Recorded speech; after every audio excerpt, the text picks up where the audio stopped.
माइंडाच्या कौशल्याना जागविणारा show. Okay.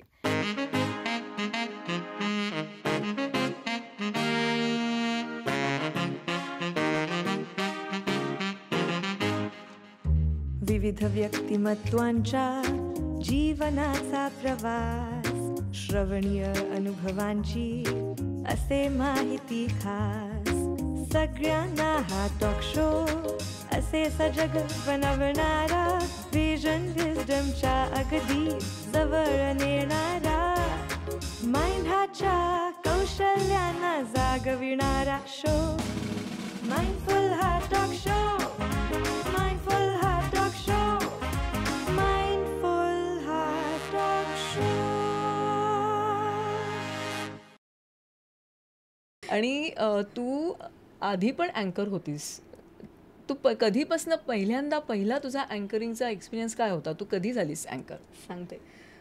मी शाळेत असताना बऱ्याचदा गाण्यांच्याच स्पर्धा जास्त असायचे. मी खूप वक्तृत्व करून पुढे येईन की नाही मलाच खात्री नव्हती. पण टप्प्याटप्प्याने तुम्हाला गोष्टी उकलत जातात, कळत जातात. बरोबर. अनुराधा गोरेबाईंनी मला पहिल्यांदा डोमेल ते नदी मार्ग असा आम्ही एक संपूर्ण सगळ्या सैन्यावर आधारित कार्यक्रम केला होता आणि तेव्हा पहिल्यांदा बोलायची संधी दिली. बरं. तेव्हाही सगळे असे होते की ही काय बोलणार आहे. तर तेव्हा बाईंचंच हे वाक्य होतं की एक वेळ अशी येईल की ज्या दिवशी हीच कदाचित निवेदिका असेल आणि तुम्ही सगळे काहीतरी वेगळं काम करत असाल. बरं. अरे वा. आणि मला असं वाटतं वास्तू तथास्तू म्हणत असते कदाचित. तर गमतीचा भाग. पण या सगळ्यातनं मी निवेदिका होईन का मला खरंच माहिती नव्हतं. मला आवडायचं ते, फॅसिनेट करायच्या गोष्टी त्या. पण हे जास्त ठळक होत गेलं ते रुपारेलमध्ये. मी अँकरिंग आत्ता जेवढं फुल फ्लेज करते डेफिनेटली तेव्हा करायचे नाही. थोड्या प्रमाणात ते सगळं चालू होतं. मला आवडत होतं, माझा छंद होता तो. पण सगळ्यात महत्वाची गोष्ट ही होती कारण माझा व्यवसाय मला वेगळा अपेक्षित होता. मला रिसर्चमध्ये इंटरेस्ट होता. मला भाषा समजून घेणं, त्याच्यावरती मला काही संशोधन करायचं होतं. या सगळ्या दृष्टिकोनातून ऑलरेडी मला वाटतं PhD करतेस. नाही, करायच्यासाठीच सगळं खरं तर सुरू झालं होतं. पण ते थांबलंय आणि आता लगेच करेन की नाही मला माहिती नाही. त्यामुळे जरा होल्डवर आहे. अच्छा. तर हा सगळा भाग डोक्यात असल्यामुळे छंद डेफिनेटली जोपासायचा होता. पण या पॅशनच माझं प्रोफेशन होईल असं काही मी ठरवलेलं नव्हतं. किती इंटरेस्ट असला तरी. कारण सगळ्यांच्या घरातून जो प्रश्न येतो तो प्रश्न इथेही उद्भवतो की कन्सिस्टंटली काम करायला लागल्यावर आपण फायनान्शियली तेवढे केपेबल होऊ शकतो का, आपल्या पायावर उभे राहू शकतो का. कारण हे फील्ड एक बिझनेस असावा तसंच आहे का, प्रचंड अपडाऊन असतात त्याच्यात. खरंय, अगदी बरोबर. रिस्क असते, अशा मल्टिपल गोष्टी असतात. तर त्यामुळे हा भाग मनात होता. पण अगदी आणि पहिलं निवेदन हा तर माझ्यासाठी एपिक अनुभव आहे. बरं. मी 12वीत होते आणि म्हणजे 12वीची प्रिलिमची परीक्षा माझी चालू होती त्यावेळेला. आणि अँथनीज नावाचे आमचे क्लास होते माटुंगा ईस्टला. आणि माझं कॉलेज आहे माटुंगा वेस्ट, म्हणजे Matunga road to be specific, western. तर वेस्टर्नला माटुंगा रोडच्या इथेच यशवंतराव चव्हाण नाट्यगृह आहे. तर तिकडनं माझ्या GSचा मला साधारण असेच 35-38 मिस कॉल. तर मी फोन उघडला, मी असं की म्हणून मी फोन लावला. तर ते मला विचार कुठे आहेस तू. म्हटलं जस्ट प्रिलिम मधून बाहेर आले. असशील तशी यशवंतरावला पोच. बरं. म्हटलं बरं. मी पोचले यशवंतरावला. एक तर आम्हाला ते सोडेनात कारण आमचं फेस्टिवल चालू होतं, आमच्याकडे काही पास नाही, काही नाही. तर शेवटी ती बाहेर आली आणि ती म्हणली की ह्यांना आज सोडा. आणि माझ्याबरोबर आभा पांडे म्हणून माझी मैत्रीण होती. आम्ही दोघी जणी पळत पळत तिथे गेलो. आम्हाला तसंच बोलवलं होतं तिने. बरोबर. तिने 2 फाईल्स हातात दिल्या आणि सांगितलं की आत्ता निवेदनाला उभं राहायचंय तुला. अच्छा. मी अशी होते की म्हटलं अगं पण निवेदन आहे ना ह्याच्यात. आणि ती गेली. म्हटलं आभाने फाईल उघडली, मी फाईल उघडली. आभाला इंग्रजीतून बोलायचं होतं, मला मराठीतून. अच्छा. आभाच्या इथे फक्त स्पॉन्सर्सची यादी आणि ज्यांचे आभार मानायचे त्यांची यादी. आणि माझ्या याच्यात फक्त गाण्यांची 1 ते 30 लिस्ट. अरे बापरे. तर मग मी तिला विचारलं ह्याच्यामध्ये काय बोलायचं. तर ती म्हणली त्याच्याचसाठी तुला बोलवलंय ना, ते तू ठरवायचं, जा. म्हटलं कधी सुरुवात आहे. 5 मिनिटात. अरे बापरे. आणि मी असं होतं की अगं बरं, गाण्यांना सिक्वेन्स, एक गाण्यानंतर दुसरं गाणं कोणतं असावं, ह्याला काहीतरी एक अलाइनमेंट नाही. त्यांनी चिठ्ठ्या पाडून 1 ते 30 नंबर आले. म्हणजे पहिलं गाणं कदाचित ए मेरे वतन के लोगो असेल तर दुसरं गाणं ए मेरे जॉरजवी पण असू शकतं. अरे बापरे. इतकं कॉन्ट्रास्ट तुम्हाला जोडत जायचं होतं. आणि अगदी स्वच्छ भाषेत सांगायचं तर धाबे दणाणले होते आमचे दोघींचे. मी आबा बघतोय की अगं बाई काय करायचं, तर म्हणलं सोड गणपती बाप्पा मोरया, जे होईल ते होईल. आणि ती म्हणली हे बघ एक्सटेम्पो करतो ना तसं आता आपल्याला काम करायचंय. कारण आम्हाला एक्सटेम्पो वक्तृत्व स्पर्धेत असंच असायचं की 3 मिनिटं विचार करायला, 3 मिनिटं बोलायला. बरोबर. गाणं 3च मिनिटाचं असतं. सो पुढचं गाणं 3 मिनिटं विचार करायला, पुढचं निवेदन 2 मिनिटं करायला. असं करत करत 30 गाण्यांची निवेदनं संपवली. बरं काय दिव्य ड्रेसमध्ये होतो माहिती आम्ही. कोण परीक्षेला छान नट्टापट्टा तयार करून जातो ग. आम्ही इतक्या सिम्पल ड्रेसमध्ये, त्याच्यात असे विस्कटलेलो आयुष्यात, म्हणजे उद्ध्वस्त धर्मशाळा झालेली आमची. आणि तसे आम्ही पोचलेलो. आणि मला असं झालं होतं की आभास होतं की असं आपण स्टेजवर जायचंय. म्हटलं बॅक स्टेजवर निवेदन होणार आहे. त्यामुळे अख्खं निवेदन मी आणि आभा लोकांना दिसलोही नाही. अच्छा. मधले 2 मिनिटं गॅप आणि मागणं आवाज ऐकू येतोय. ओके. रेडिओ जॉकी इथून सुरू होऊ शकतो. बरोबर. लक्षात आलं तुला. रेडिओ मध्ये मला याचाच फायदा झाला की मला ऑडियन्स प्रत्यक्ष दिसत नसणार आहे, पण मी इतक्या एनर्जीने बोलणार आहे की समोरचा ऐकणारा प्रत्येक म्हणाल की अनघा माझ्याशी बोलते. वा. सो ह्याचा सुरुवात झाली. करेक्ट. आणि ना आता ते डॉट्स जोडले जातात ग. तेव्हा नाही कळत की अरे आपण हे केलेलंही आता उपयोगात येत आहे किंवा त्याचा काही फायदा होतोय. तेव्हाही मला ऑडियन्स दिसत नव्हता. हो ना. असे 2-3 प्रयोग झाले. आत्ताही मला ऑडियन्स दिसत नाही. Big deal. फरक काय पडला, तेव्हा फक्त मला प्रत्यक्ष दिसला नव्हता. म्हणजे काय म्हणू, तेव्हा मला दिसत असलं तरी तो पाहता आला नव्हता कारण मी बॅकस्टेज टेक्निकली दिसणारच नव्हता. टेक्निकली. आणि आता कदाचित प्रत्यक्ष दिसत नाही, पण म्हणून एनर्जी नाही कमी पडत. तुम्ही ती एनर्जी फील करता आणि तुम्ही हार्ट टू हार्ट, तुझ्यासारखं तू म्हणते असं माइंड हार्ट दोन्ही कनेक्ट झालं, दोन्ही कनेक्ट होतं आणि समोरच्यापर्यंत पोहोचलं की तुम्हाला मिळणारी दाद 100% येतेच आणि निवेदन वाटतंच. वा, क्या बात आहे. आणि मग हळूहळू ते निवेदन इतकं छान झालं की त्याच्यानंतर मग कॉलेजनी अनऑफिशियली किंवा ऑफिशियली की निवेदिका म्हणून डिक्लेअर करून टाकलं की ह्याच्या पुढे अनघाच निवेदन करेल. येस, कॉलेजची निवेदिका. कॉलेजची निवेदिका. आभा इंग्लिश मधली आणि मी मराठीतली. अच्छा. आमची जोडगोळी तयार झाली आणि आम्ही पुढची जवळपास 12वी म्हणजे 2007 पासून ऑलमोस्ट 2010ला आम्ही पासआउट झालो, पण तरी 2011-12 पर्यंतही आम्ही जायचो, निवेदन करायचो. वा. आणि मजा यायची ग. आणि अॅन्युअल डेला तर आमच्याकडे रुपारेला एक स्टुडंट्स डे असायचा, त्याच्यामुळे सेलिब्रिटी आणि आम्ही असं. अरे हे कदाचित उमेशने बघितलं तर हसेल तो. उमेश कामत हा माझ्या बरोबरचा पहिला सेलिब्रिटी अँकर होता. आणि तेव्हा नुकतं वादळवाट संपून असंभव सुरू झालं होतं. त्यामुळे Umesh Kamat was like the Umesh Kamat. आजही तो तसाच आहे, पण अजूनही म्हणजे तेव्हा क्रेज ग की करेक्ट उमेश कामत बरोबर अनघा तू निवेदन करणार आहेस. बरं मला उकड्या फुटतात, क्रेज आहेच, हा प्रश्नच नाही. आणि इतका डूड हँडसम आणि इतका आपण म्हणणार आपण कनेक्ट कसं व्हायचं, त्याच्याबरोबर बोलायचंय. पण तो इतका भारी आहे की त्यांनी ज्या पद्धतीनं मला सांभाळून घेतलं. एखादा सेलिब्रिटी झाल्यानंतर समोरच्या नवोदिताला कसं समजून घेतलं पाहिजे, खरंय, ही बेस्ट गोष्ट मला उमेश कामत, भार्गवी चिरमुले, मी भारताई म्हणते तिला, सुलेखाताई, सुलेखा तळवलकर, या स्मिताताई, कारण मी त्यांच्या इन्स्टिट्यूटमध्ये शिकायचंय म्हणून स्मिता तळवलकर, या प्रत्येकानं सांगितलं. उमेशने इतक्या इज केलं मला पटकन. अगं इतके घाबरतो आपण. आता जसे बसलो ना तसं आम्ही बेंचवर बसलो होतो कॉलेजमध्ये. अच्छा. आणि बसलेलो असताना पहिली ओळख आमची. बरं मी त्याच्याशी आयुष्यात कधी बोललेले नाही. आमच्यामध्ये दोघांची अशी वड्याची प्लेट आणि मी बेंचच्या ह्या कॉर्नरला आणि तो त्या कॉर्नरला. तो तिकडे सरकला की मी अजून पलीकडे सरकायचे. शेवटी तो म्हणाला मी तुला काहीच करणार नाहीये, तू इथे येऊन बस तर आपल्याला बोलता येईल. भिडस्त असतो आपण. अजून हसू येतं मला त्या गोष्टीचं. मग गप्पा झाल्या. आणि ती किती छोटीशी गोष्ट असते, एखादा सेलिब्रिटी तुमच्या बरोबर कसा वागतो आणि कसा असतो याच्यावरनं. तो जरा जरी अशा नोटवर असताना की मी उमेश आहे आणि ठीक आहे तू नवीन आहेस, तर मला पुढच्या निवेदनांचे कॉम्प्लेक्स आले असते ताई. हो, त्याने तो कॉम्प्लेक्स घालवला. आणि इनफॅक्ट दुसऱ्या दिवशी मला विचारलं कशी जाणार आहेस, कुठे जाणार आहेस. तर मला एक माहीमला काहीतरी छोटं स्किट परफॉर्म करायला जायचं होतं आणि मग कॉलेजला यायचं होतं. तो मला म्हणा डोंट वरी मी सोडतो. अरे वा. उमेश कामत बरोबर बाईकवरून फिरायला जाणे याच्यासारखी बेस्ट गोष्ट नव्हती. उमेशला आठवेल की नाही हेही मला माहित नाही. आज माझा खूप दिवसात त्याच्याशी संपर्क असा नाही, पण तो कधीतरी भेटला तर हाय हॅलो होतं.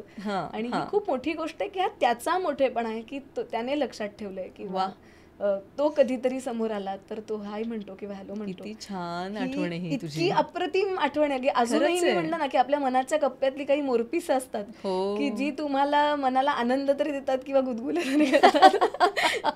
तशा प्रकारची ही आठवण आहे तुझी. इतकी गोड आहे की उमेशने दिलेली छान ट्रीटमेंट आणि सगळ्यात महत्वाचं त्याच्याबरोबर जेव्हा आम्ही गेलो त्यावेळेला अत्यंत कम्फर्टेबल करत समोरच्या व्यक्तीला जास्तीत जास्त उंच करण्याचा प्रयत्न करणं. This is the thing. आणि I am thankful to Umesh dada, म्हणजे उमेश आणि भार्गवी, एव्हरीवन, हो, की त्यामुळे मी उत्तम परफॉर्म करू शकते आजही. वा वा, क्या बात आहे, क्या बात आहे. इतकी छान तू आठवण सांगितली आहेस ना अनघा. खरंच म्हणजे अशा प्रकारच्या व्यक्ती मिळणं आणि आपल्या आजूबाजूला असणं हे किती महत्त्वाचं आहे. म्हणजे है ना, खूप छान. आणि अशी किती आतापर्यंत तुझी निवेदनं झाली असतील असा तुझा काय अंदाज आहे? ओ बापरे,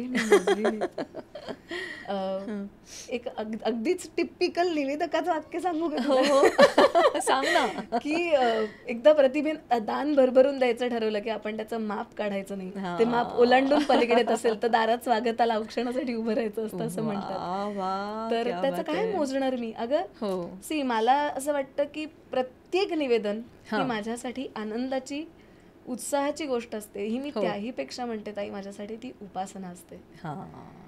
मी सिंपल विचार करते की मला गीतरामायणाचं निवेदन करता आलं तर मला रामाचा अभ्यास करता आला, आपोआप नामस्मरण झालं, आपोआप रामाचा विचार करता आला, आपोआप चिंतन सुरू झालं. अजून काय पाहिजे?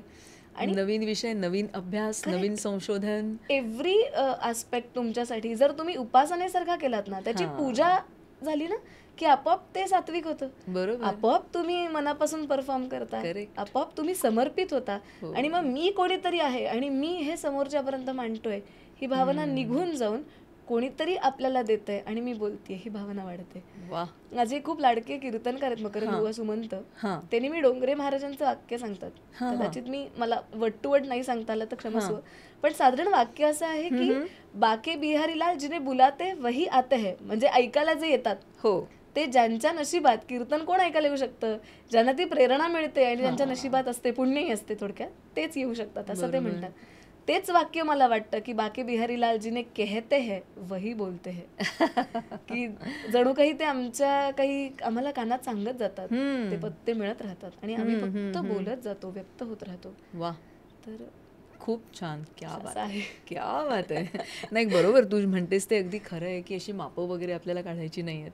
पण हळूहळू करत करत मला असं वाटतं तुझी इतकी निवेदनं होत की तुझं गिनीज बुकमध्ये नाव यावं अशी एक इच्छा आहे. आणि म्हणून पण त्याच्यासाठी थोडंसं डॉक्युमेंटेशन ठेवावं लागेल किंवा हे करावं लागेल, तर ते करायला हरकत नाही. मी त्या बाबतीत होपलेस. काही अशा प्रकारचं कोणते कार्यक्रम झाले, किती झाले, कोणत्या तारखांना झाले, हे माझ्याकडे काहीही खूप लिहिलंय असं नाहीये. असं नाही, फक्त करत जाणं एवढाच त्यातला महत्वाचा भाग आहे. आपण म्हणतो ना की धागा धागा विणत जायचा असतो, आपोआप शेला विणला जातो. तसं मी करत राहते फक्त, आणि त्याचा आनंद मिळत राहतो. करत असताना गमती जमती घडतात, शिकायला मिळतं. बरोबर. आता रामायणाचं नवं व्याख्यान करते, त्याच्यात मला उदंड त्याच्याबद्दल तुला तुझ्याशी बोलायचंच आहे, तुला विचारायचंच आहे की मला असं कळलंय की तू रामायणातल्या महत्त्वाच्या 9 स्त्रियांबद्दल एक असं खूप छान व्याख्यान नुकतंच दिलंस. ते काय होतं? खरं तर अनेक वर्ष म्हणजे जे ओळखीचे किंवा जवळचे आहेत ते सगळेच म्हणत होते की रामायणावर बोलतीयेस अनघा तू, तर सुरुवात कर, काहीतरी मांडायला सुरुवात कर. तर त्यावेळेला खरं तर भीती वाटते की बापरे, अख्खं रामायणासारखा एवढा मोठा ग्रंथ, हे महाकाव्य आपण कसं उलगडणार. बरोबर. मुळात आपली उंची किती, बोलतो किती असं नको व्हायला. तर माझं वय काय, आपण मांडतोय काय, हे सगळं ताळमेळ हा जुळणार का, आपल्याला ते इंटरप्रिट करता येणार का, तेवढा अभ्यास आपला होईल का, असे खूप प्रश्न मनात निर्माण व्हायचे. पण ना ती सतत प्रेरणा कुठेतरी मिळत होती. आणि मी याचं श्रेय 2 व्यक्तींना देईन. माझ्या आकाशवाणीच्या ज्या मॅम आहेत, नेहा खरे, तर त्या, आणि संस्कृत अभ्यासक विदुषी डॉक्टर गौरी माहुलीकर, अच्छा. तर या दोघींच्यामुळे हे करत आणि गौरीताई प्रत्यक्ष जरी याला कारणीभूत नसल्या तरी सुद्धा मी पहिल्यांदा त्यांची मुलाखत घेतली होती आकाशवाणीवरती रामायणातल्या स्त्री व्यक्तिरेखांवरती. बरं. आणि त्या निमित्ताने त्याचा अभ्यास सुरू झाला आणि गौरीताई जे बोलल्या दॅट वॉज सो फॅसिनेटिंग की तिथनं खूप अट्रॅक्शन निर्माण झालं की मला हे अभ्यासायचं आहे, हे बघायचं आहे. बर. जसं आपल्याला एखादी गोष्ट भुरळ घालत राहते ना, सिम्पल, हे खूप वाईट उदाहरण आहे कदाचित, आय एम सो सॉरी, पण एखादी सुरेख दिसणारी मुलगी आपण बघितली की जशी नजरेतून हटत नाही ना, तशी मला ह्या प्रतिभेतलं सौंदर्य आकर्षित करून घेत होतं की हे काहीतरी वळून वळून वळून वळून बघण्यासारखं आहे, ती काही नजर हटे ना माझी त्याच्यावरून. आणि तिथून त्या सगळ्या स्त्रियांकडे त्यांच्या स्वभावातल्या सौंदर्याकडे, त्यांच्या वेगवेगळ्या पैलूंकडे पाहता आलं. आणि मग तिथनं ती खरी किक म्हणतो तसं ती किल्ली फिरवली गेली डोक्यातली. आणि खूप जुनी गोष्ट आहे, मी 2016-17ची गोष्ट सांगत असेल मे बी, की जेव्हा मी त्यांची पहिल्यांदा मुलाखत घेतली. पण ते डोक्यात इतकं घोळत होतं कदाचित की ते करत करत करत करत मग वाटलं की काय कशा पद्धतीने मांडणार. मग त्यातली 8 रामायणं निवडली मी. बरं. की त्यातलं एक तामिळ रामायण जे आहे, कंबर या कवीने लिहिलं, कंब रामायण. काही कंब न म्हणतात, काही कंब र म्हणतात.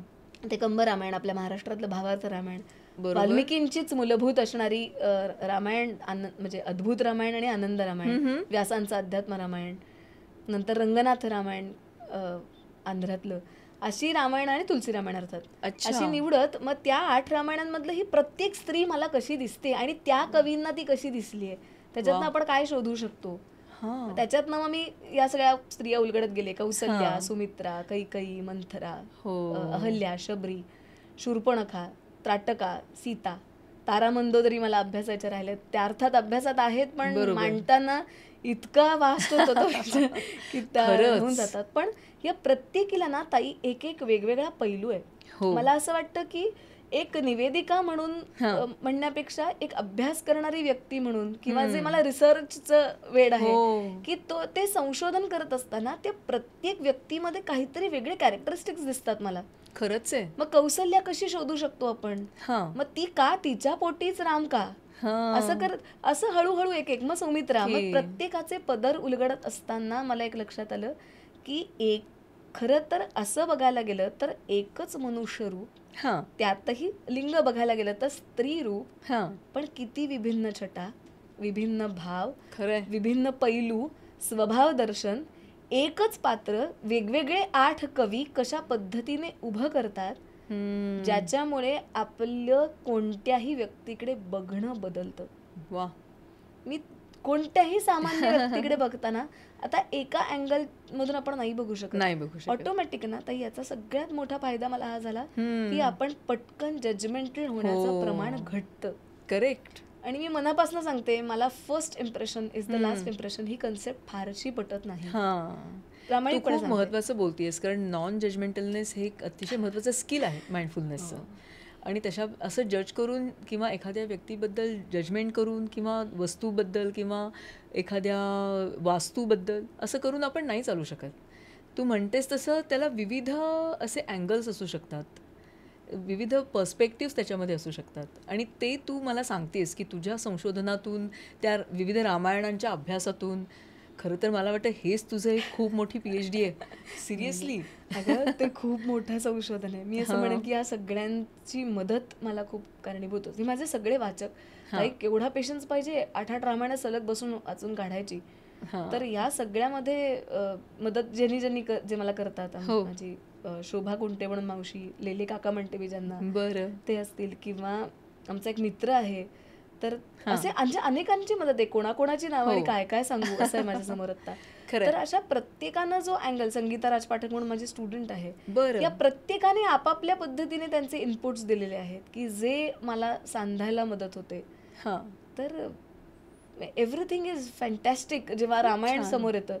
आणि मला असं वाटतं की देवरूपातला राम, मनुष्य रूपातला राम, किंवा पलीकडे परब्रह्म रूपातला किंवा चराचरातला राम, तू प्रत्येक वेळी शोधायला गेलीस ना, मी तुला म्हणलं तसं की क्षितिज, आपण क्षितिजापर्यंत गेलो की ते पुढे दिसायला लागतं. बरोबर, रामायण आहे. त्यामुळे त्याचा अभ्यास झालाय असं म्हणणंही वेडेपणा ठरेल. मी तो अभ्यास करतेय, एवढंच. बियॉन्ड आहे सगळं, 100%. क्या बात आहे. अनघा, मगाशी बोलता बोलता तू म्हणालीस की first impression is the last impression. नक्की काय म्हणजे तुला ह्याच्यातनं सांगायचं आहे? हे बघ, ते तत्व चूक आहे असं माझं अजिबातच म्हणणं नाही. पटकन एखाद्याची छाप आपल्यावरती पडते किंवा पडत नाही, म्हणजे ती चांगली पडते किंवा ऑड पडते थोडक्यात. पण मला असं वाटतं की त्याच्यातनं आपण एखाद्याविषयी पटकन जे मत तयार करतो ना, ते करू नये. कारण गरज नसते. तुम्हाला समोर येणारी व्यक्ती पहिल्यांदा येते तेव्हा माझा मित्र आहे रोहित म्हणून वागायकर, तर तो मला एकदा बोलताना इतकं छान म्हणाला होता पटकन. म्हणलं तो NLP प्रॅक्टिशनर आहे. तर मला म्हणाला, हे बघा ना, प्रत्येक वेळी बघताना ना एकाच अँगलने कशाला बघायचं, कारण जेव्हा पहिल्यांदा व्यक्ती तुझ्या समोर येते तेव्हा ती कशा पद्धतीने येते, तर ती सिच्युएशनल येऊ शकते. कारण तिच्या डोक्यात कदाचित त्यावेळेला वेगळे विचार असू शकतात. ती कदाचित खूप आनंदात आली तर तुला ती कनेक्ट होईल, कदाचित ती दुःखातही आलेली असू शकते. याचा अर्थ परिस्थितीचा वेगळा परिणाम तुमच्या मनावरती आणि ऑटोमॅटिक वागण्यावरती होत असेल 100%, तर पहिल्यांदा भेटणारी व्यक्ती ही मे बी सिच्युएशनली भेटत असते. बरोबर. त्याचं म्हणणं की दुसऱ्यांदा जेव्हा माणूस भेटतो तेव्हा तो कदाचित तुमचे इम्प्रेशन्स घेऊन भेटत असतो. तिसऱ्यांदा तो त्याच्या सवयी घेऊन भेटतो. चौथ्यांदा तो त्याचा स्वभाव घेऊन भेटतो.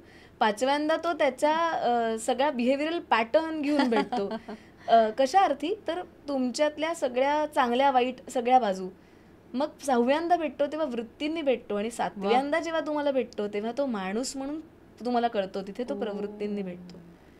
याचा अर्थ हे काही ठोकताळे नाहीयेत, म्हणजे मी 7 वेळा एखाद्या व्यक्तीला बघितलं आणि मला कळली असं नाहीये. पण याचा अर्थ तुम्हाला प्रत्येक वेळी त्याकडे बघण्याचे लेयर्स थोडे थोडे थोडे थोडे थोडे व्यापक वेळ द्यायला पाहिजे, आणि वेळ द्यायला पाहिजे. तर तेव्हाच आपण एखाद्या व्यक्तीविषयी म्हणू शकतो की हा, ही व्यक्ती अशी आहे किंवा अशी नाहीये. ही मला खूप महत्वाची गोष्ट वाटते ताई, माणसांच्याही बाबतीत आणि अभ्यासाच्याही बाबतीत. हो, असं डायरेक्ट मत कोणाच्याही बद्दल तयार करणं पहिल्याच भेटीमध्ये ते योग्य नाही, कधीच योग्य नाही. अगदी बरोबर आहे. किती छान. आणि तर हे असं सगळं करत असताना, अँकरिंग करत असताना, संशोधन करत असताना, रामायणातल्या स्त्रियांचा तू एवढा अभ्यास केलास, 9 स्त्रियांच्या सगळ्या लकबी, खुबी, त्यांचं वागणं, त्यांचे पॅटर्न्स, त्यांचं लाईफ, आणि तू जे मगाशी बोलता बोलता म्हणालीस रामाबद्दल की मनुष्य रूपातला राम किंवा देवरूपातला राम किंवा युनिवर्समध्ये चराचरात असा व्यापून राहिलेला राम, हे इतक्या सुंदर सुंदर गोष्टी तू बोलतेस. खूप छान वाटतंय हे सगळं ऐकताना, खरं सांगायचं तर. आणि असा एक मनामध्ये माझ्या असा एक विचार आला आत्ता की तू सगळीकडे आता जायला लागलीस, तू हळूहळू तुझे ट्रान्झिशन तू खूप सक्सेसफुली पूर्ण केलंस, की सुरुवातीला तू डिपेंडंट झालीस थोडीशी because of all the circumstances, मग तू परत इंडिपेंडंट झालीस. हे तुझं सगळं तू पूर्ण केलं, स्वतःला त्याच्यातनं पूर्णपणे बाहेर काढलंस, एक सक्सेसफुल अँकर आहेस तू आज. तर असं सगळं करत असताना तू ठिकठिकाणी जातेस, वेगळ्या वेगळ्या व्यक्तींमध्ये तू जातेस, त्यांच्यासोबत तुझे कार्यक्रम होतात, स्टेजवर होतात, बाहेरगावी पण तुला जावं लागतं. तर एक मुलगी म्हणून, एक स्त्री म्हणून तुला कधी असा नावडता अनुभव, कधी तुला चुकीचा अनुभव असा कधी आला आहे का? आणि आला असेल तर तू त्याला कसं हँडल केलंस? ओके, सुदैवाने आणि म्हणजे गुरुकृपेने नाही आलंय. क्या बात, खरंच सांगते. म्हणजे तू म्हणालीस तसं मी खरोखरच खूप प्रवास करत असते, बाहेरगावी जात असते, आणि एक नक्की की सतत नव्या माणसांना भेटावं लागतं, कारण सतत नवा कार्यक्रम, नवं ठिकाण, नवा विषय. त्यामुळे तुमच्या बरोबर बदलत जाणारी व्यक्ती प्रत्येक वेळी कोणीतरी नवीन असते ग. हो ना. म्हणजे अगदी आयोजकापासून ते संयोजकापर्यंत, किंवा आता काही मुंबईतले कार्यक्रम डेफिनेटली काही आयोजक माहितीचे असतात, ओळखीचे असतात, कलाकार ओळखीचे असतात, पण जेव्हा बाहेरगावी जातो तेव्हा सगळंच नवीन असतं ग. बरोबर. तो हा विचार करत असताना नक्कीच पहिल्यांदा थोडीशी भीती असायची मनात, की कारण स्वाभाविक गोष्ट आहे, दिसत नसल्यामुळे कोणी पटकन हात धरून तुम्हाला पुढे नेत असतं. हो, त्यामुळे तुम्हाला थेट स्पर्श होत असतो. बरोबर. त्यामुळे त्याची भीती डेफिनेटली मनात होती. पण ह्याचं उत्तर माझ्याकडे खरंच नाहीये. पण मला असं वाटतं की ही ॲब्सोल्युटली कृपा आहे माझ्यावरची, की माझ्याकडे ज्या पद्धतीनं कोणीही येऊन भेटतं, बोलतं, बघतं, तर त्याचा बहुतांश वेळेला जो इम्पॅक्ट असतो तो रिस्पेक्टफुलच असतो. आतापर्यंत चुकीचा स्पर्श अगदीच कोणी अनोळखी असेल हां. तरी सुद्धा 0.1% कधीतरी असेल, तर मला आठवतही नाहीये तो खूप बरं. असेल कधीतरी, आणि त्या क्षणी कधी मांडला गेला असेल तर. पण 99.99% वेळेला असे कुठलेही अनुभव थेट मला आलेले नाहीत. क्या बात आहे, क्या आता बात हे आहे. कसे ह्याची उत्तरं माझ्याकडे नाहीयेत. पण मी एवढं नक्की सांगू शकते की मला तरी असं वाटतं की जेव्हा तुम्ही एक म्हणजे काय म्हणू, कृपेने तुम्ही डेव्हलप होत जाता हो. आणि जेव्हा समोरचे व्यक्ती तुमच्याकडे सिम्पथी एम्पथी याच्याही पलीकडे जाऊन जेव्हा रिस्पेक्टनी बघायला हो. लागते ना, तेव्हा तुमचे स्पर्श, तुमची नजर, तुमच्या भावना बदलतात. हम्म. आणि इथे अजून एक पॉझिटिव्ह गोष्ट सांगते, हां. जे मगाशी म्हटलं होतं की डोळे नसण्याचा अजून एक गमतीशीर, म्हणजे मला हसू येतं खूप या गोष्टीने. ते असं आहे की कोणीही सर्वसामान्य जी व्यक्ती असते की जी अट्रॅक्ट होते कुठल्याही गोष्टींकडे, हां. पटकन दिव्यांग म्हणून बघितल्यावर आपोआप 4 हात लांब राहतात. बरोबर. तर म्हणते ठीक आहे, ये भी सही, काही प्रॉब्लेम नाही. तर हो. मग कसं आहे माहितीये ताई, तुम्ही पुन्हा कशा पद्धतीने याकडे बघता पाहता खरंच. यावर अवलंबून आहे. सो या सगळ्याचा खूप चांगला परिणाम मी नेहमी म्हणते की मी प्रचंड आभारी आहे ताई देवाची हां. की सहानुभूती मिळाली नाही का, मिळाली, पहिल्या काळात नक्की मिळाली. हम्म. पण ग्रॅज्युअली ती बदलत बदलत बदलत आज त्याचं रूपांतर जेव्हा आदरात झालंय ना, हां. ही खूप आणि मी खूप मोठी हे आहे ट्रान्झिशन पण खूप याच्यासाठी important नाही आहे. मला म्हणायचंय, कारण मी कोणीच नसते, मी एक सर्वसामान्य माणूस आहे आणि मंचावरती जे काही प्रतिभाने दिलेलं आहे त्याच्यामुळे कलाकार आहे. हो. पण समोरची व्यक्ती माणूस म्हणून आणि कलाकार म्हणून जेव्हा आदर द्यायला लागते ना, करेक्ट. तो खूप महत्वाचा असतो. आणि मला सगळ्यात बेस्ट ही गोष्ट वाटते की जेव्हा तुम्ही मगाशी जे मी म्हणलं हो. होतं तसं की तुम्ही रिस्पेक्टफुली एखाद्याशी बोलता, Correct. वागता आणि समोरच्याला समजून घेता, तेव्हा डेफिनेटली तुमचे सगळे ऑराज चेंज होतात असं मला खरं आहे, वाटतं. अगदी कदाचित खरं हा आहे. तू खूप जे मोठा शब्द सांगतेस आहे. ते खूप पण, महत्वाचं आहे. आणि असे जेव्हा म्हणजे एकतर हे ट्रान्झिशन सहानुभूती ते आदर हे झाल्यानंतर समोरची व्यक्ती जेव्हा आदराने तुमच्याशी बोलते किंवा वागते, किंवा मग अशा वेळेला त्या व्यक्तीने हातात हात घेतला किंवा तुम्हाला पटकन छान असं हक केलं, किंवा तर असं काही त्याच्यामध्ये काही वावगं चुकीचं असं काही वाटत नाही आणि लक्षात येतो तो स्पर्श लगेचच. नाही 100% है ना? येतो 100%. आणि तेवढ्या मुली आपण कोणी स्त्री हो. ही तेवढी डेफिनेटली सेन्सिबल असते 100%. की एक अनुभव सांगते मी, मला आवडेल तो सांगायला. आमची एक मैत्रीण आहे, हां. तर ती घाटकोपरून ट्रॅव्हल करत होती ओके. आणि ती एकटी ट्रॅव्हल करते स्वतः स्टिक घेऊन. हां. तर त्यावेळेला ती गाडीत चढायच्या आधी प्लॅटफॉर्मवर उभी असताना हम्म. एक व्यक्ती तिच्याकडे एकटक बघत होती.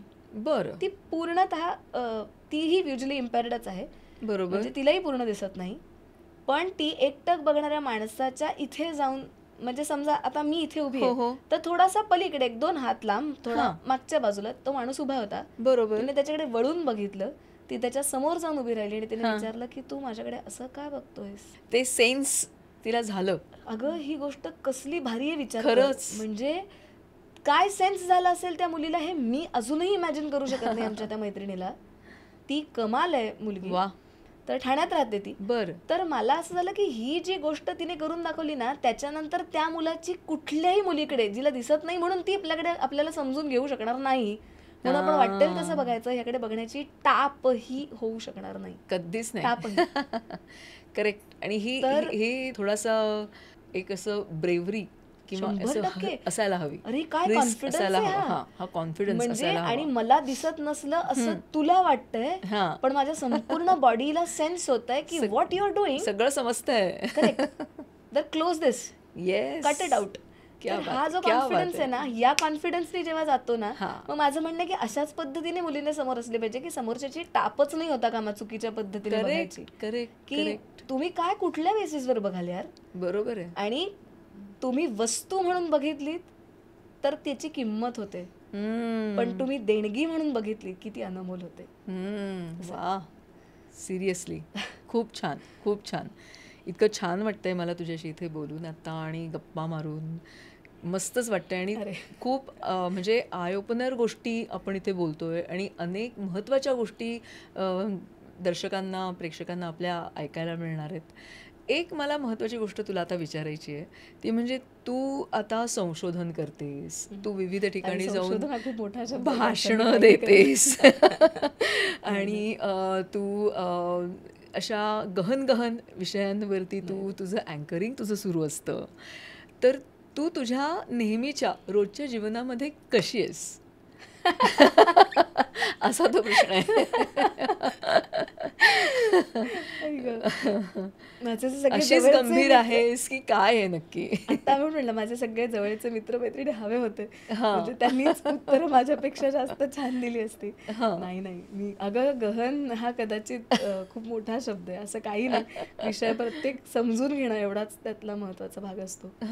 तर मी मगाशी ज्या मुलीविषयी सांगत होते इनफॅक्ट, तर तिचं नाव नुपूर जोशी. बरं. तर तीही अशीच आहे की खूप अल्लड, आणि ती पण आम्ही कधी गप्पा मारल्या तर डेफिनेटली तीही तेवढाच टर्रे उडवू शकते. पण हा जो प्रश्न आहे, मला आवर्जून आमच्या मित्राचं नाव घ्यायला आवडेल. माझे जे सगळे FB ऑपरेट करणारी मित्रमंडळी आहेत. अरे वा. तर म्हणजे सृष्टी कुलकर्णी म्हणून जी मैत्रीण आहे, प्रतीक फणसे म्हणून मित्र आहे, तसाच आमचा आदित्य बिवलकर म्हणून मित्र आहे. अरे वा. तर तो स्वतः आयोजकही आहे. तर आदित्य नेहमी म्हणतो की हा मंचावर जशी तू असतेस ना, एकदा फक्त पण बॅकस्टेजला बोलवूया ना लोकांना, की ना किती मस्ती करते तू. तुझ्याविषयी प्रत्येक जण येऊन सांगतं की किती गोड आहे, किती सात्विक आहे आणि किती शांत आहे. तर तो म्हणतो अजिबात नाहीये ती. तर मी तुला सांगू का की काही स्टान्स घेऊन नाही बसायला लागत. जेव्हा तुम्ही तो विषय मांडत असता तेव्हा मी एक नक्की सांगते की मला ना खूप विनोदी बोलता नाही येत. मला आवडतो विनोद खूप, मला sense of humour definitely maintain करायला आवडतो, तो आहे. पण मला खूप विनोद करता स्वतःला फार येतात असं मला वाटत नाही. पण त्यामुळे मी मंचावरती तशी थोडी गंभीर असते. तू ते रोल मध्ये असतेस. हा कदाचित पूर्णपणे. पण आयुष्यात मी अजिबातच मी गंभीर असते तर मला रोज काढा प्यायल्यासारखं जगावं लागलं असतं की यार मला खूप बोर होतं. मी शाळेत काढा प्यायला लागलं, हे खूप भारी आहे. अगं मी शाळेतलंही बॅक बेंचर मुलगी आहे, मी अजिबात फ्रंट बेंचर मुलगी नाही. ओके. मी मागे बसायचे. बरं, मला कविता लिहायची आवड असल्यामुळे बाई शिकवत असताना जर नाही आवडलं आणि कंटाळा आला तर मागचं पान कशासाठी असतं. मला काही चित्र नाही काढता येत, त्यामुळे मी फुलं पानं नाही काढायचे, त्याच्यावर माझ्या वेली कधीच नव्हत्या. मग काय आपल्याला हवं दिले, मग 4 ओळी लिहा, काहीतरी करा, टाइमपास लिहा. माझ्या खिशात आई खूप ओरडायची मला, पण आयुष्यभर शाळेतल्या तू कधीही खिशात हात घातलास तर तुला इदरवे चणेदाणे किंवा आवळा सुपारी 100% मिळणार. 100%.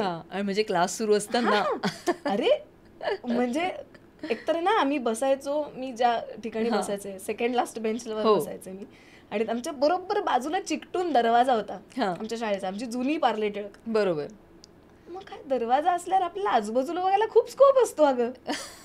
तर मग आकाश, पक्षी, झाडं, खेळणारी मुलं खूप दिसत नसेल तरी त्यांचा आवाज, आणि पेन फाईट करणे, फक्त ती पेन पडू द्यायची नाही खालून.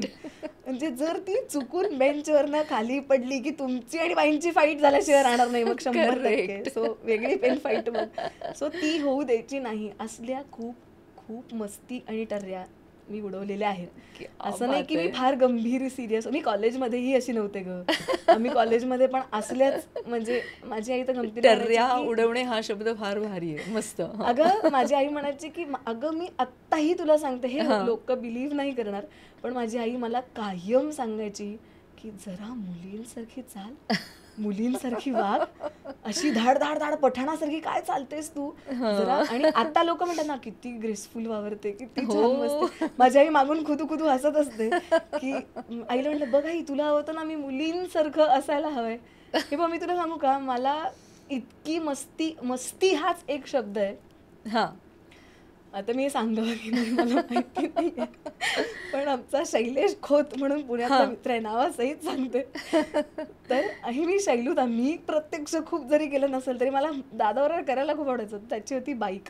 अच्छा. मी पुण्यात काय बाईकवरनं फिरायला काय लागतंय मस्ती करायला. बरोबर. तर हेल्मेट घातलेलं असायचं ना, आणि बाईकवरनं हे फिरत असताना जर सिग्नलवर असतील आणि चुकून कट मारून पुढे जात असतील तर हा बाजूच्या माणसाच्या इकडे त्याला कळणार नाही अशा बेतात एकदम डराव डराव असं करत सट्ट निघून जायचा आणि लुटायचा रे बाजूचा माणूस, म्हणजे त्याला काहीही कळायचं नाही. आणि आम्ही म्हणलं शैलूदा मार खायचो आपण कधीतरी. किंवा अजून मस्ती, म्हणजे किती अंगात मस्ती असू शकते. समजा आम्ही भेटलो पुण्यात, हे तर हमखास तो आमच्या ग्रुपमधल्या कोणालाही विचार, तर ना उगीच म्हणजे तेव्हा की आता इकडे आणि मुद्दाम ना मध्ये 2 बाईक्स असतील अशा साधारण, पलीकडे 2 उभं राहायचं आणि अरे कधी आलास तू युएसहून, अरे परवा तू कधी आला लंडन, उगीच म्हणजे काही कारण नसताना लोक आजूबाजूचे अरे किती काय भारी असं करत आणि तेव्हा नाही, मी तुला 10 वर्षापूर्वीची गोष्ट सांगते. सो त्यावेळेला उगीच ना आजूबाजूच्या माणसांमध्ये आमच्या वयाच्या मुलात लंडन, US, UK या सगळ्याची क्रेज असते, खूप क्रेज. आणि तेव्हा खूप होती. आता ती खूपच फ्रिक्वेंट झाल्यामुळे ती कमी झाली. हे असले म्हणजे नौटंकी खूप केलेली आहे, त्याच्यामुळे हा वाभरेपणा मूलभूतच अंगात आहे.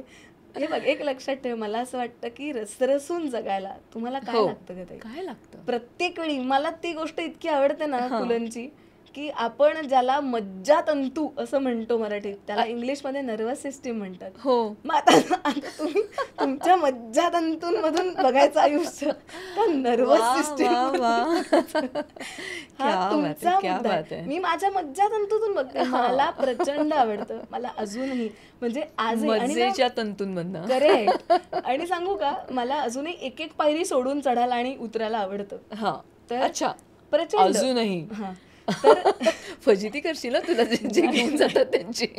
नाही, ज्यांना कॉन्फिडन्स आहे. मी कुठल्याही परिस्थितीत माझ्या जीवाला सांभाळून मी कुठलाही वाभरेपणा डोळ्यांच्या पलीकडे जाऊन कधीच, आणि आता तो वाभरेपणा असाही कमी झालाय ग, कारण बॉडी कॉम्प्लेक्सेस असल्यामुळे मी पटकन श्रिंक होते माझी बॉडी. नाही, बरोबर, त्यामुळे ती मस्ती डेफिनेटली कमी झाली आहे. पण म्हणजे शारीरिक मस्ती पण आहे. पण असे आता तुला सांगू का की बौद्धिक मस्ती आहे, मानसिक मस्ती आहे, दुहिता म्हणून माझी आकाशवाणीतली मैत्रीण आहे, तिला तो कॉन्फिडन्स असतो की तू तिला चढायचं आहे ना, मी एक पायरी सोडून तिला बरोबर अंदाज आहे. आता ज्या माझ्या रोजच्या पायऱ्या, मी कुठेही स्टंटबाजी करायला जात नाही ताई, कारण आपल्याला जीवापेक्षा सरसलामत तो पगडी बचास, त्यामुळे कुठलाही वेडेपणा आता एवढा केला जात नाही. पण मला मस्ती करत असेल ना कोणी, तर मला ती बघायला अजूनही आवडते, मला फार मजा येते. संपदाताई जोगळेकर ना, संपदाताई खूप छान मैत्रीण आहे. संपदाताई मी म्हणते की हे गंभीर आणि अल्लड बाळ यांचं कॉम्बिनेशन आहे. अच्छा. तर त्यामुळे मला जर विचारलंस तर एका मर्यादेनंतर गंभीरही चर्चा तेवढ्याच आवडतात. खूप डीप फिलॉसॉफिकल बोलत असतील तरी त्याच्यात खूप रमते. आणि एकीकडे अशा निरागस पद्धतीने किंवा कोणालाही कुठल्याही प्रकारचं हार्मफुल असणार नाही अशी जी निखळ मस्ती असते ना, त्या निखळ मस्तीत मला रमायला अजूनही आवडतं. अजूनही मी ते करते. आणि तुझे मज्जातंतू तुझे असे तयार असतात एन्जॉय करायला. आणि ती खरी गोष्ट आहे का, तुम्ही लाईफ तू जी म्हणायस फुल ऑफ लाईफ चेअरफुल असल्याशिवाय तुम्ही नाही एका मर्यादेनंतर इतके छान जगू शकत. आणि एका मर्यादेनंतर तुम्हाला प्रत्येक गोष्टीकडे बघत असताना छान जर मूड ठेवून बघायचं असेल ना, तर मी कित्येकदा म्हणलंय, कदाचित रिपीट होईल वाक्य, पण मला नेहमी असं वाटतं की आमच्या व्हॉट्सअपवरती जेवढ्या स्माइली आहेत तेवढ्या आयुष्यात नाही आहेत ग. तर कशाला मग त्या तिकडे काय टेक्नॉलॉजी तंत्रात ठेवून काय करायचे आहेत? हातात टकटक 100 लोकांना स्माइली पाठवणार, पण चेहरे उदास ठेवणारी माणसं त्यापेक्षा तुझ्या चेहऱ्यावरची स्माइल जास्ती महत्वाची. त्याने जी समोरच्याला जर हाय हॅलो केलंस अगदी, तर तो संवाद जास्त जिवंत आहे. वा, क्या बात आहे. खूपच छान, मस्तच. मला आता एक सांग की तू परफॉर्मर ऑफ द इयर होतीस तुझ्या कॉलेजमध्ये. एक्झॅक्टली कसं घडलं ते आणि काय तू परफॉर्मन्स म्हणजे काय तू केलं होतंस कॉलेजमध्ये? थोडं मागे नेते तुला, पण म्हणजे very curious to know about it. अगं मी वक्तृत्व स्पर्धा करायला लागले होते. बरोबर. आणि बेसिकली मी तुला म्हटलं तसं की मला खूप कॉन्फिडन्स नव्हता की मी वक्तृत्व कसं करू शकते. सी, या गोष्टी तुम्हाला खूप इम्पॉर्टंट असतात छोट्या छोट्या, की तुम्हाला कशा पद्धतीने प्रत्येक जण मोल्ड करतोय. जे माझ्या बाईंनी मला पहिल्यांदा सांगितलं, रावबाईंनी. ओके. की ना का, मी म्हणलं बाई तुम्ही मला स्टेट कॉम्पिटिशनला पाठवताय, मी खूप स्पर्धा आधी नाही केल्या. तर त्यांचं जे वाक्य होतं ना की फारात फार काय होईल, तू हरशील. सी, एखाद्याला हरण्यामुळे प्रॉब्लेम नाहीये, इथेच तुम्ही जिंकता. हा आपल्याला हरण्याचा प्रॉब्लेम असतो ग ताई. हम्म. आपण स्वतः किंवा दुसरे हरले की आपण पटकन नाराज होतो. हम्म, हम्म. बट तुम्ही असा का नाही विचार करत यार की ठीक आहे ना, हरलो पण मी अनुभव तर घेऊन आलो. हो.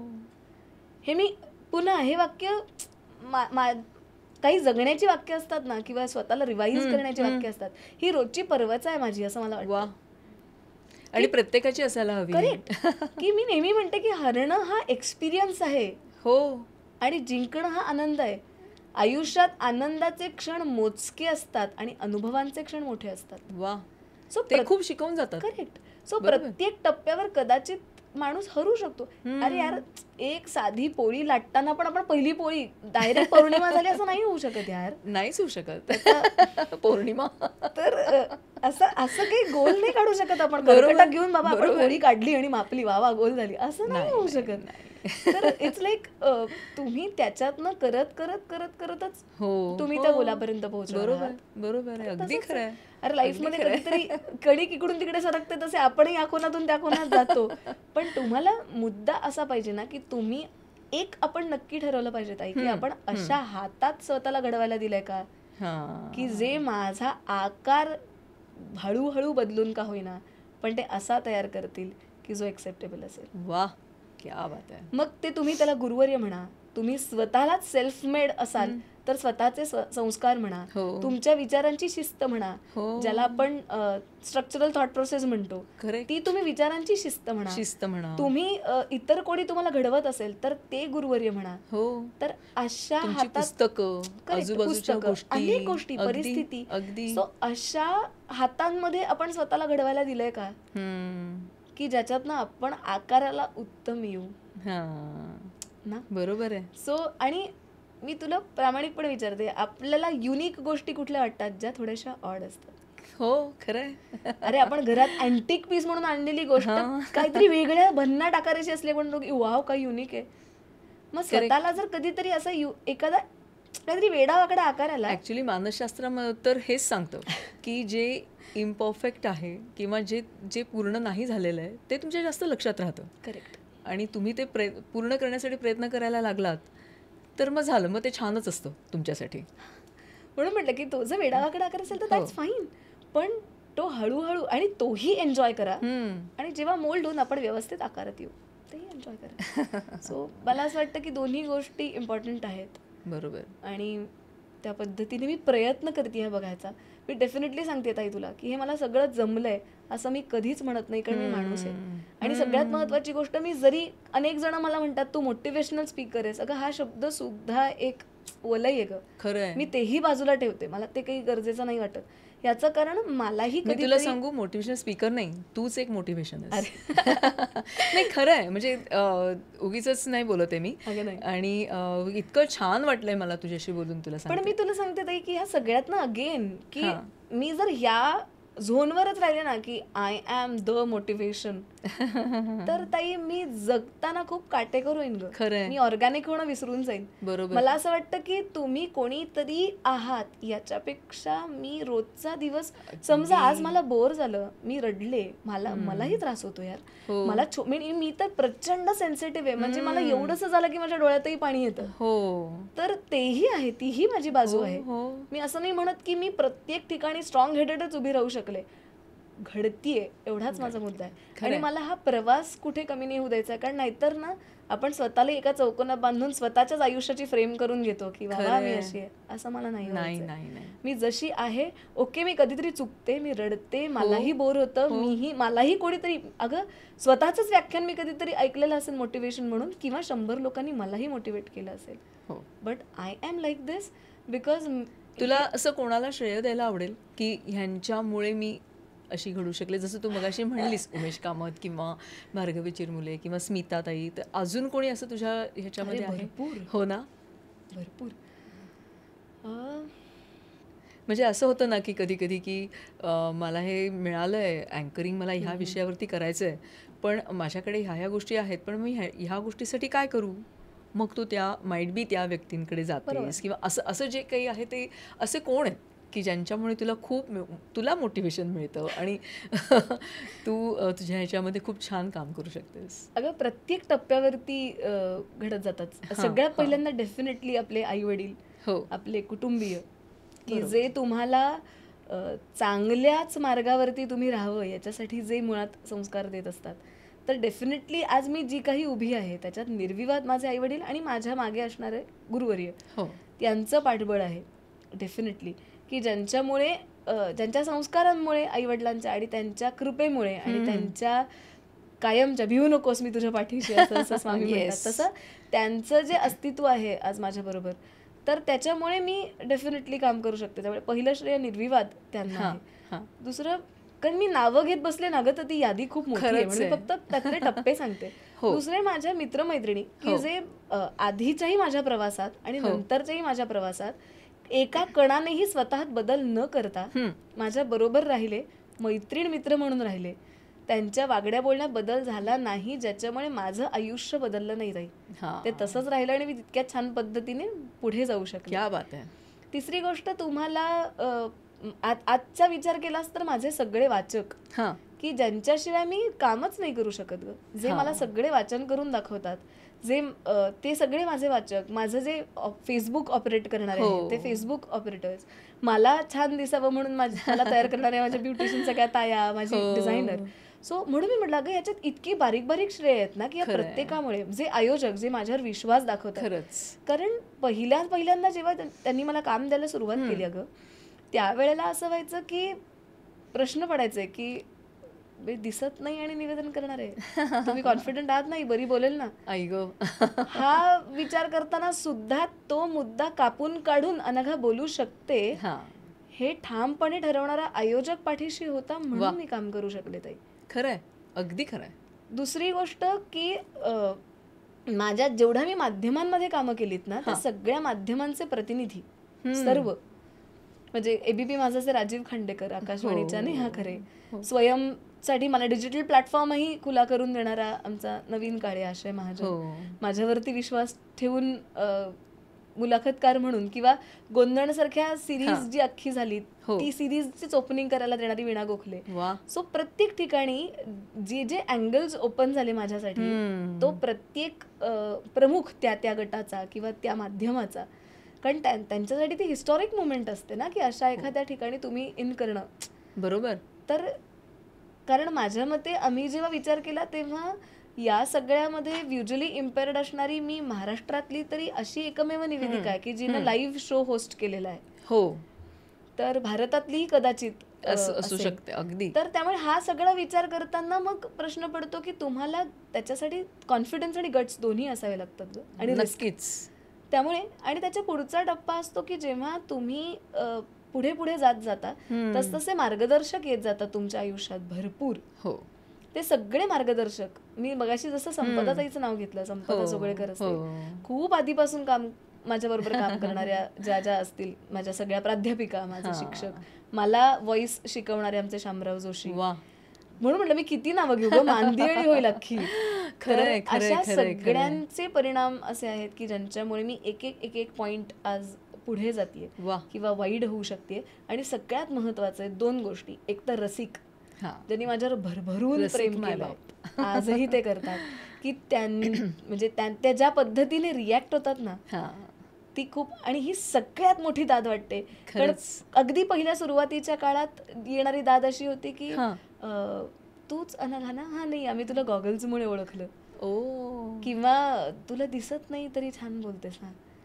ही दाद बदलून जेव्हा आज ही केवढी मोठी रंगदेवतेची कृपा आहे खरंच, की आज ही दाद बदलून लोक येतात की अनघा छान नेहमीप्रमाणे मस्त बोलतेस, किंवा दुसरीकडे येऊन सांगतात की तू होतीस म्हणून ऐकायला आलो.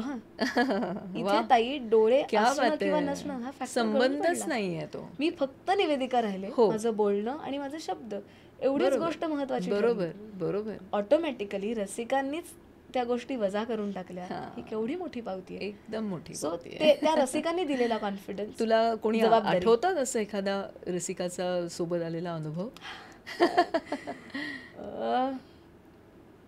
पुन्हा ॲम्पल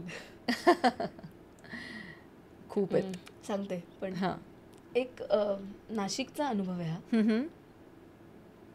आणि नाशिकला मला पुरस्कार मिळाला होता त्यावेळेला बरं. नॅपचा.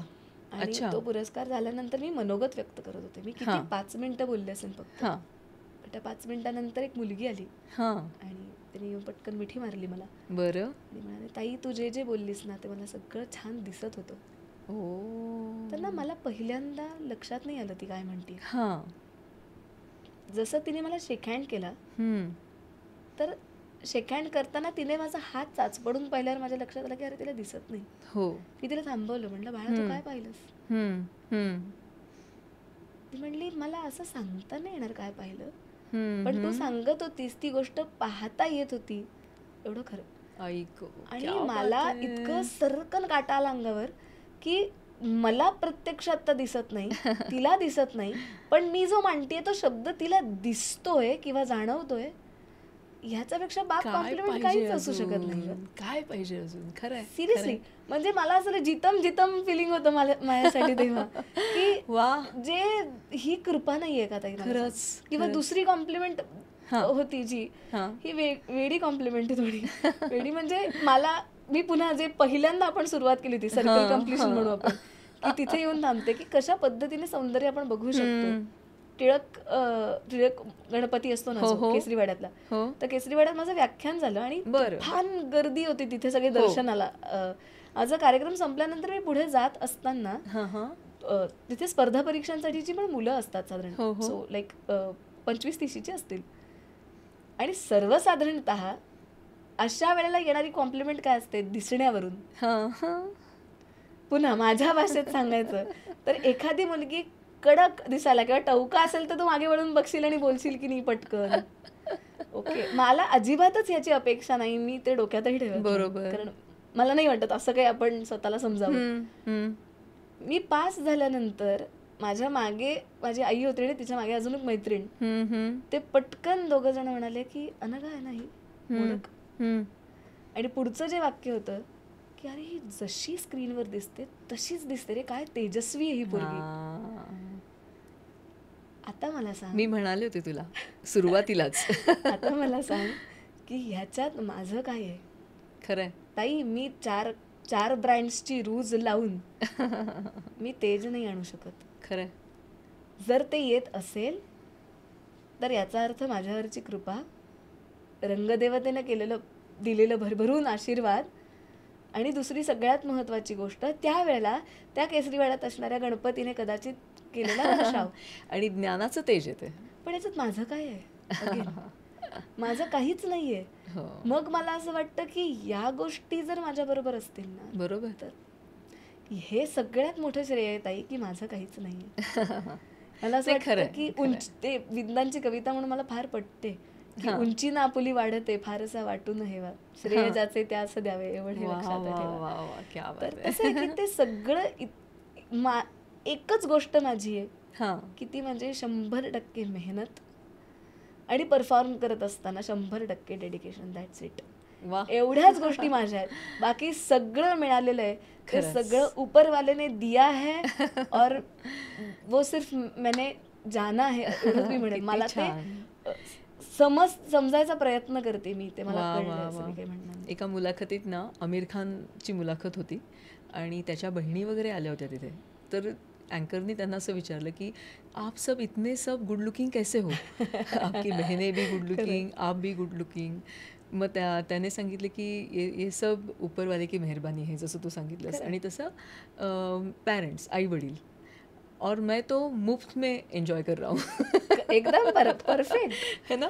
किती छान तू पण सांगितलंस, मला फार आवडलं. याच्यातलं काय, म्हणून मी म्हटलं याच्यातलं माझं काय सांग. नथिंग. लॉकर देवाने दिलेलं आहे, मी फक्त मेहनतीची चावी लावतो, मग तो दुसरी चावी लावतो. क्या बात आहे, क्या बात आहे अनघा. इतकं छान वाटतंय मला तुझ्याशी बोलून. इतक्या वेगळ्या वेगळ्या विषयांवर आपण बोललो.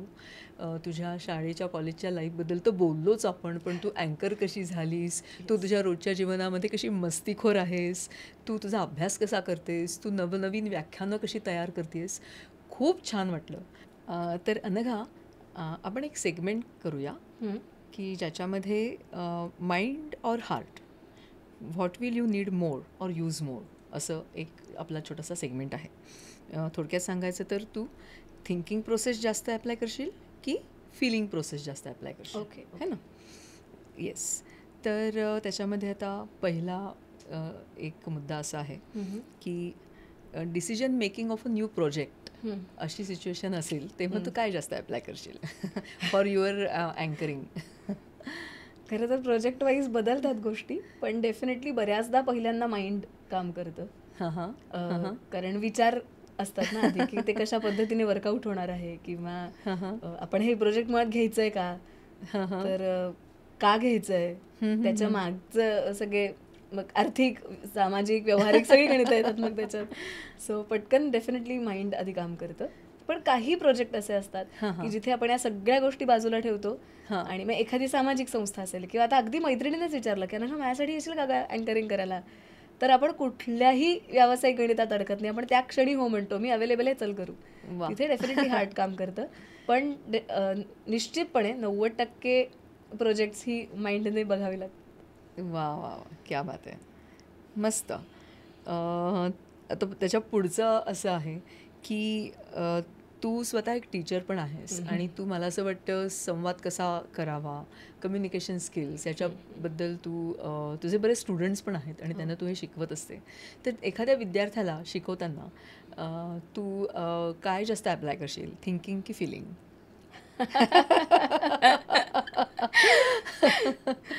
फिलिंग असतं, पण ते त्यांच्यापर्यंत आधी पोचवायच्या आधी तुम्हाला थिंकिंगचं काम जास्ती असतं. कारण अगं बऱ्याचदा ना आपण पटकन भावनेत अडकलो तर मग सांगणं राहून जातं, किंवा आपली शिस्त मग थोडीशी अजून मवाळ होत जाते. त्यामुळे जेव्हा मी शिकवत असते तेव्हा मी 100% हा विचार करत असते की माझा बुद्धी आणि म्हणजे माझी बुद्धी आणि माझा विवेक जागृत आहे की नाही, की मी कोणाला शिकवते. आता समजा माझे एक स्टुडंट आहेत, त्या जवळपास आज 73-74 वर्षाचे आहेत. अच्छा. तर त्यांना शिकवत असताना त्यांच्या वयाचा, त्यांना समजेल अशा सगळ्या भाषेत तुम्हाला प्रत्येक गोष्ट पोहोचवायची असते. पण हे जे माझा दुसरा स्टुडंट आहे तो आत्ता 10वीत गेलाय समर्थ म्हणून, तर त्याला शिकवत असताना वेगळ्या पद्धतीने जे मी आजींना शिकवते ते त्याला शिकवून नाही चालणार. त्याला कशा पद्धतीने शिकवलेलं आवडेल, त्याची आवड निवड कोणती. सो तुम्हाला बऱ्याच विचारांनी काम करावं लागतं आणि थोडासा फिलिंग्सचा भाग ठेवावा लागतो. पण जेव्हा ते कुठेतरी परफॉर्म करतात आणि सांगतात ताई मला बक्षीस मिळालं, किंवा त्या जेव्हा म्हणतात की मी कधीच बोलू शकायचं नाही अनघा पण मी आज अख्खं 2 मिनिटाचं आभार प्रदर्शन केलं, त्याला डेफिनेटली मला वाटतं की तिथे फिलिंग्स जास्त मोठी ठरतात की शाबास माझ्या स्टुडंटने करून दाखवलं, व्हेरी गुड. किती छान, किती छान, मस्त मस्त. जेव्हा तू घरी असतेस तुझ्या आईसोबत, भावासोबत, तेव्हा तू काय जास्त अप्लाय करतेस, थिंकिंग की फिलिंग? Feeling, absolutely. म्हणजे नो डाऊट अबाउट दिस, की कधी कधी उलट थिंकिंग असायला पाहिजे असं वाटतं, पण ते नाही होत. की ऑटोमॅटिकली नाते अशी गोष्ट आहे ना, आणि विशेषतः आई आणि भावाने ज्या पद्धतीनं मला सपोर्ट केला आणि मला उभं केलंय, तर कुठलीही जवळची व्यक्ती असं मी म्हणेन, त्या प्रत्येक जवळच्या व्यक्तीबाबत विचार करत असताना निश्चित हार्ट टू हार्ट कनेक्शन ज्यादा है, थोडा ज्यादा है. येस येस येस, क्या बात आहे, क्या बात आहे. आणि जेव्हा तू एखादी कविता कन्सीव्ह होते आणि तू ती लिहितेस तेव्हा काय जास्त अप्लाय होतं? पहिल्यांदा संवेदना, म्हणजे हार्ट. कारण तुम्हाला एखादी गोष्ट ट्रिगर झालेली असते बोथ वेज.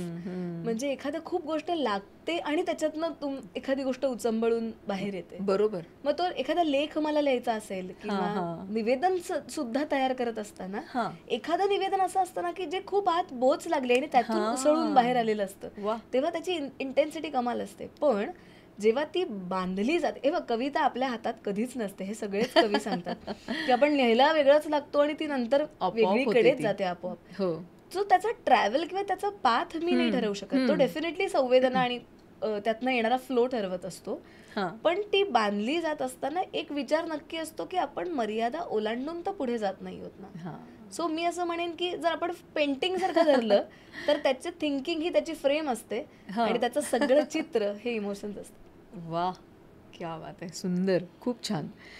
आणि मग पुढे असं आहे की जेव्हा तू खूप सोशल वर्क पण करतेस राईट. तर जेव्हा तू सोशल वर्क करतेस तेव्हा काय जास्त तुला अप्लाय करायला आवडतं, फिलिंग की थिंकिंग? खूप हा शब्द थोडा जास्त आहे, खूप नाही करत.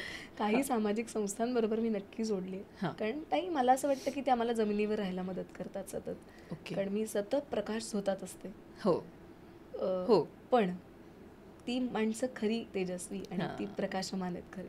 वा. त्यामुळे त्यांना पाहत असताना एक वेगळी दुनिया जाणवते. हां. आणि डेफिनेटली तिथे विचार काही वेळेला सोडले तरी काही हरकत नसते. वा. कारण तुम्ही संवेदनांशिवाय सोशल वर्कमध्ये एक नक्की आहे की ते करत असताना तुम्ही पुन्हा की कुठेतरी मर्यादा ओलांडून वेड्यासारखे तर आपण काही करत नाही आहोत ना. कुठल्या संस्थेला मदत करतोय हे बघ, मदत करायच्या आधी आणि त्यांच्याशी जोडलं जायच्या आधी थिंकिंग काम करतं. हां. एकदा जोडलं गेलं आणि काम सुरू झालं की मग काय प्रश्न डेफिनेटली नाहीये. 100% हृदय काम करतं. वा. कारण तिथे तुमच्या हृदयाला गवसणी घालणारी, पिळवटून टाकणारी, आनंद देणारी, उचंबळून आणणारी अशी अनेक मंडळी असतात. वा वा वा, क्या बात आहे. आणि आता हा आपल्या सेगमेंटमधला शेवटचा पार्ट की एखाद्या प्रोजेक्टची कमर्शियल बाजू जेव्हा बघावी लागते तेव्हा तू काय जास्त अप्लाय करते? 200% माइंड. कारण कमर्शियल बाजू आलेली असताना जर हृदयाने हॅलो असं म्हणायला सुरुवात केली की मग जे हृदयात वाजे समथिंग ते नथिंग सगळ्यापर्यंत जातं. मग आपण कमर्शियली अजिबात नाही. कमर्शियली जेव्हा काम करायची म्हणजे रेम्युनरेशन या अर्थी Yes. जर आपण गणित हो, थोडक्यात हो, म्हणली हो. तर 100% तुम्हाला माइंडचाच विचार करावा लागतो. कारण काही काही हो, काही म्हणजे गणित आयुष्यात ते पण एक मोटिवेशन आहे ना, महत्त्वाचे ते असतात. पण आवश्यक आहे. नक्कीच नक्कीच नक्कीच. क्या बात आहे. अरे थोडंसं मॅथ्स जो कुछ सीखा आहे, आधीच माझं गणित कच्चं आहे ताई शाळेतलं, हे जरी पक्क करता आलं तरी खूप झालं. मग काय हवं ना, प्रश्नच नाही. वा, thank you so much. Thanks for the segment. खूप छान उत्तरं दिलीस तू आणि Thank you. किती मस्त असं समजावून सांगितलंस. आणि हा प्रवास एक्झॅक्टली प्रत्येकासाठी डेफिनेटली वेगळा वेगळा असतो, खरंय. प्रत्येकाच्या अनुभवाप्रमाणे असतो. आणि तू खूप छान हे सेगमेंट आमच्यासाठी घेतलंयस आणि thanks for that. Thank you A, so मला मच. पण मजा आली. काहीतरी वेगळा मलाही विचार करता आला. हो. Thank you. Thanks to you too. Yes. तर our gifting partners and sponsors, सगळ्यात पहिल्यांदा ही 2 पुस्तकं मी तुला देते. मी स्वतः लिहिलेली आहेत. ओ वाव. एक आहे द माइंडफुल हार्ट ओके. आणि माइंडफुलनेस आणि इमोशनल इंटेलिजन्स. माझा पहिलं रिसर्च हा माइंडफुलनेसमधला होता. बरं. तर त्याच्याबद्दलचं मी असं एक दोन्ही त्याचं बेस आहे त्याच्यामध्ये. तर एकमेकांशी कसा त्यांचा संबंध आहे आणि काय तसं ते पुस्तक आहे. वा. आणि ते 6 सेकंड इंटरनॅशनल म्हणून आहे. 6 सेकंड्स इंटरनॅशनल NGO. हो. तर it is completely devoted to emotional intelligence that Okay, NGO. तर okay. त्यांनी हे पब्लिश केलं आहे क्या पुस्तक. बात आहे. आणि हे दुसरं आहे वानवळ्याच्या गप्पा, असं मराठी अरे वा. पुस्तक मी लिहिलं. अच्छा. तर वानवळा जो दिला आणि घेतला जातो होय, आणि तू माहितीच असेल की आपण अगदी थोडक्यात सांगायचं तर शेजारच्या काकूंकडे वाटीमध्ये काहीतरी देतो, मग परत त्याच्यामध्ये काहीतरी येतं, मग हो. परत तर ते चालूच असतं.